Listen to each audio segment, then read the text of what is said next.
Welkom terug, en vandag is ons by les 15. En het sê, my gedagtes is beelde wat ek gemaak het. Juis omdat die gedagtes wat jy dink as beelde verskyn, herken jy hulle nie as niks nie. Jy dink dat jy hulle dink, en dus dink jy dat jy hulle sien. Dit is hoe jou sien tot stand gekom het. Dit is die funksie wat jy aan jou liggaamse oë gegee het. Dit is nie sien nie. Dit is die maak van beelde. Dit neem die plek van sien in en vervang visie met illusie. Hierdie inleidende idee tot die proses van beelde maak wat jy sien noem, sal nie veel betekenis vir jou hê nie. Jy sal dit begin begryp wanneer jy klein ligrandjies rondom dieselfde bekende voorwerpe wat jy nou sien, gesien het. Dit is die begin van ware visie.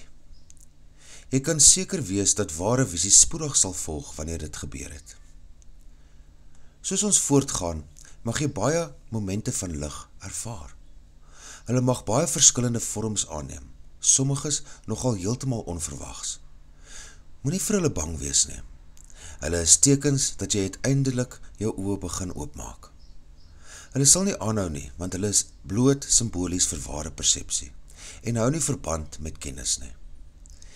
Hierdie oefeninge sal nie kennis vir jou openbaar nie, maar hulle sal die pad daarheen voorberei.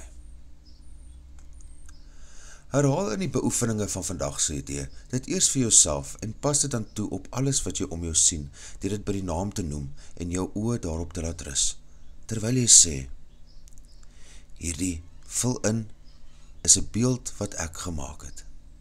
Daardie vul in is 'n beeld wat ek gemaak het.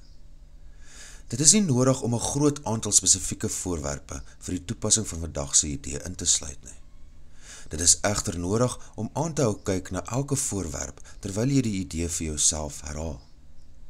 Die idee moet elke keer taamlik stadig herhaal word. Alhoewel jy uit die aard van die tydstuur nie in staat sal wees om die idee opregtig baie dinge van toepassing te maak, gedurende die oefenperiode van ongeveer 'n minuut, wat aanbeveel word nie, moet jy probeer om die keuse so vry en willekeurig as moontlik te maak. Minder as 'n minuut sal voldoende wees vir die oefenperiodes as jy ongemaklik begin voel. Moenie meer as 3 oefenperiodes vir vandag se idee hou nie, tensy jy geheel en al gemaklik daarmee voel, en moenie 4 oorskry nie. Die idee kan egter gedurende die dag na behoefte toegepas word. Dankie dat jy hier is. Onthou om die les te oefen. Vergewe, sien anders, leef